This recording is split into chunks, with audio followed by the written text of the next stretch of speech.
За улс төрийн намын тухай хууль, сонгуулийн тухай хууль, за үндсэн хуульд хүртэл бид нар өөрчлөлт оруулаад за намууд бол жагсаалтаар бас гишүүдийг сонгож оруулж ирж байгаа. Ингэхдээ сөүлжих аргачлалаар буюу эрэгтэй эмэгтэй эсвэл эмэгтэй эрэгтэй гэдгээр хүүсийн сөүлжиж одоо оруулж ирснээрээ одоо 24 улсын их хурлын гишүүн эмэгтэйчүүд жагсаалтаар орж ирсэн байна.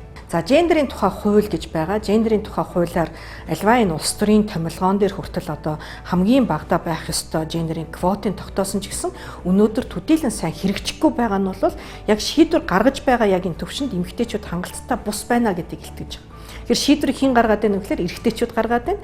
Эрэгтэйчүүд шийдвэрийг гаргахдаа гендерийн одоо хуулиар тогтоосон энэ квотуудыг хүртэл мөрдөхгүй байгаад байна гэдэг ийм одоо харамсалтай зүйл залт байгаа. Ийм учраас бид нар бол аль болох яг энэ шийдвэр гаргах дээд түвшиндөө эмэгтэйчүүдийн оролцоог улам л нэмэгдүүлэх шаардлагатай байна гэж одоо үзэж байна.